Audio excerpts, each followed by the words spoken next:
Hi, welcome back to the Automotive Logistics Red Sofa here in Bonn.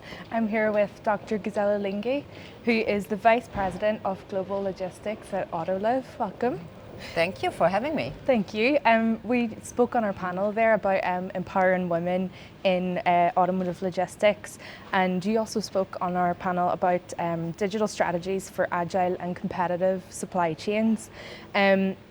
Can you tell us a bit more about the evolving role of AI in the industry, and where do you see potential? So we have seen a lot of changes in the last 24 months, and I'm going to show that we're going to see a lot more in the upcoming months. So it's a fast evolving area, the whole world of AI, and we have, of course, the machine learning. So, for example, we use it for demand forecasting, inventory analysis, and but you also then now have the generative AI that you can put on top that helps you, for example, explain the black box of the machine learning to your planners or to your decision makers, right? That can help you to visualize in a better way the data that you have, but also help you to find maybe also inconsistencies in data. So there's a lot going on, and we're probably going to see even more. And in the panel, for example, we also talked about the involvement of human-like robotics that may come to our warehouses quite soon. Because again, here, the transformer models, the Gen AI was helping us or helps the robotic companies to train these robots much faster than and for less cost than it was possible before. So a lot of good things to come. And very exciting stuff to come too. You mentioned on your panel that you've internalized some of the development of digital tool prototypes as well. What was the thinking behind this strategy, and what benefits have you gained from that approach?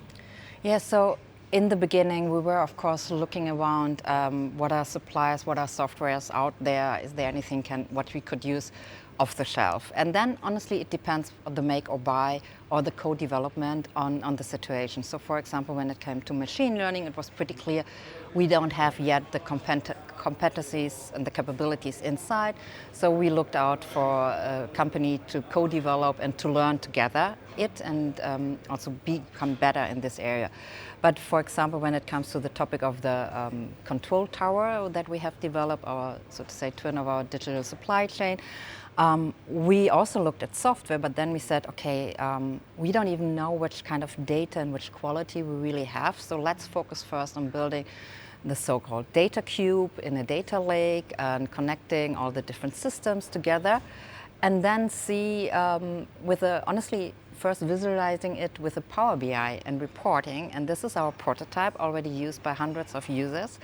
And we get feedback on them on what kind of data is still missing or where data is not good yet or what kind of a use case we can use this, right? And this feedback we take now by programming it with an external company, because you need many programmers. But again, it's then our homegrown system, so you could say, and we follow the minimum viable product approach, means we have the prototype, get the user feedback, start to program something, have a first version of a system, then continue with our prototype, again, get user feedback, get also feedback on our first system, and then release a new version and always enhancing it and with different steps, so to say. Yeah, it's really interesting. And then it kind of ties in well to the other panel that you spoke on today about empowering women in automotive logistics.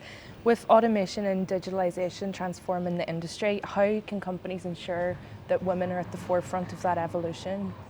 Just give them opportunities to participate in these kind of projects, like making them product owners for some solutions and use cases, listening to them, giving them feedback. But I think it's not only about women, it's like really making sure that you have the diversity of ideas and perspectives in it, especially when it comes to the digital transformation, to really make sure that we get this creativity, this innovative thinking. And I'm pretty convinced that having a diverse background of people working in that is really helpful.